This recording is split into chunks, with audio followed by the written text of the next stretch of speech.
Hello everyone, myself Satyam Agrawal from Insta global overseas private limited. तो आज की video बहुत क्रिस्प एंड क्लियर रहेगी और मेन टॉपिक यही रहेगा कि एनएमसी ने क्या क्या चेंजेस एक्सेप्ट किए और क्या क्या प्रपोजल्स उन्होंने रिजेक्ट किए हैं। तो सबसे पहले वीडियो की शुरुआत करने से पहले मैं आपको ये कहना चाहूँगा कि अगर आपने हमारा यूट्यूब चैनल सब्सक्राइब नहीं किया तो उसको सब्सक्राइब कर लें और हमारे इंस्टाग्राम पेज को फॉलो कर लें। तो सबसे पहले हम अब वीडियो की शुरुआत सबसे पहले ऐसे करेंगे कि देखेंगे what is NMC. NMC is a nursing and midwifery council of UK that governs all the nurses whether working in NHS, in private hospitals and public hospitals। तो जितनी भी नर्सेज यूके में काम करती हैं और उनके केयर असिस्टेंट्स काम करते हैं, चाहे वो HCAs हों, नर्सेज हों, चाहे वो सीनियर नर्सेज हों, सभी NMC के अंदर गवर्न होती हैं ऑल ओवर यूके। तो NMC is a regulated body like इसको सिंप्लीफाई करने के लिए, जैसे अगर कोई पंजाब की नर्स है तो वो PNRC के अंदर रजिस्टर होगी, हरियाणा की नर्स है तो HNRC की होगी। स्टेट वाइज यहाँ पे रजिस्ट्रेशन रहती है इंडिया में। तो यूके में एक सिंगल बॉडी है NMC। तो जो NMC कहेगा, जो NMC डिस्कशंस लेकर आएगी, वही डिस्कशंस NHS को एक्सेप्ट करनी पड़ेगी।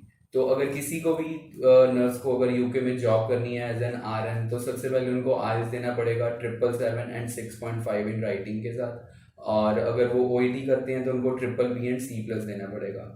तो कुछ वीक से या कहीं कुछ मंथ से ये पिटीशन चल रही थी कि नर्सेज, हमारी इंडिया की नर्सेज ये बैंड स्कोर अचीव नहीं कर पाती क्योंकि उनको जॉब भी मैनेज करनी पड़ती है, उनको किड्स भी देखने पड़ते हैं, उनको अपनी फैमिलीज भी मैनेज करनी पड़ती है और वर्कलोड भी बहुत रहता है। तो इस वजह से कि ये पिटीशन फाइल किया था कि अब बैन रिक्वायरमेंट्स थोड़ी कम की जाए।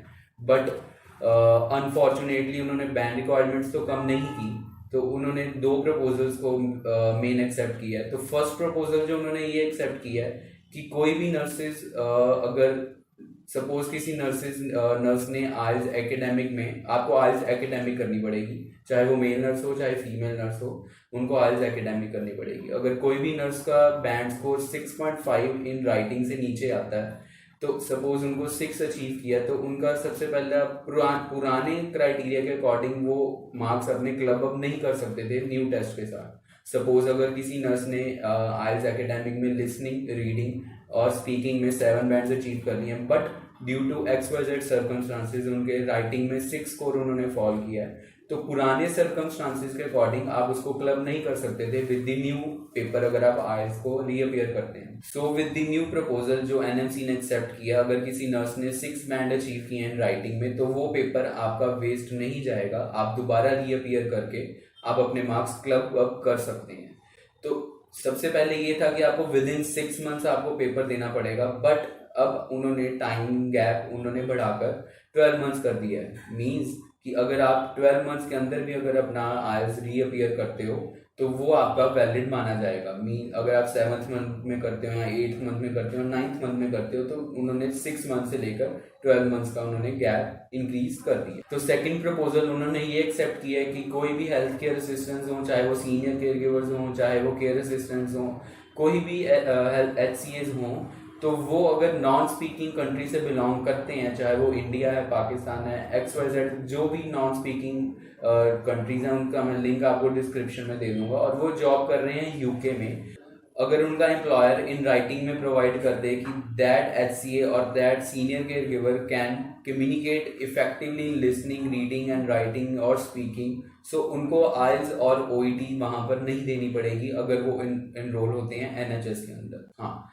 सही सुना आपने। अगर कोई भी HCA अगर यूके में जॉब कर रहा है और वो नॉन इंग्लिश स्पीकिंग कंट्री से बिलोंग करता है और उसको सफिशिएंट टाइम हो गया वहां पे जॉब करते करते, अगर वो एम्प्लॉयर वो रिकमेंडेशन प्रोवाइड कर दे कि that HCA can communicate effectively in listening, reading, writing and speaking, तो उनको वहां पे आइल्स और OET दोबारा नहीं देना पड़ेगा।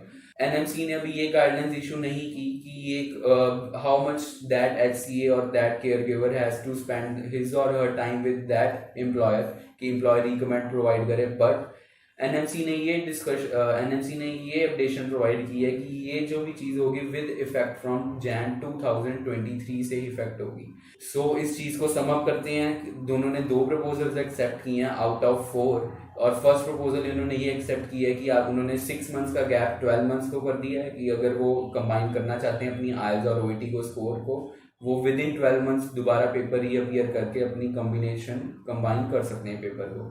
और सेकंड प्रपोजल उन्होंने ये एक्सेप्ट किया है कि अगर किसी के 6 उन्होंने स्कोर किया है राइटिंग में और ड्यू टू XYZ रीजन, तो वो भी एलिजिबल रहेंगे क्लबिंग के लिए। अर्लियर ये एलिजिबिलिटी नहीं थी, क्योंकि अगर आप 6.5 से नीचे स्कोर करते हो किसी भी मॉड्यूल में तो वो क्लबिंग के लिए वैलिड नहीं माना जाता था, बट अब वो क्लबिंग के लिए वैलिड माना जाता है, तो आपकी वो स्कोर वेस्ट नहीं जाएगी। और थर्ड उन्होंने प्रपोजल ये एक्सेप्ट किया है कि अगर कोई HCA या सीनियर केयर गिवर यूके में जॉब कर रहा है और वो नॉन स्पीकिंग कंट्री से, इंग्लिश स्पीकिंग कंट्री से बिलोंग करता है, तो with the employer recommendation NMC उसको अप्रूव करेगा और उनको IELTS और OET नहीं दोबारा देनी पड़ेगी। So thank you for watching this video and sparing for time for with us. So stay tuned guys for the further updates. Thank you.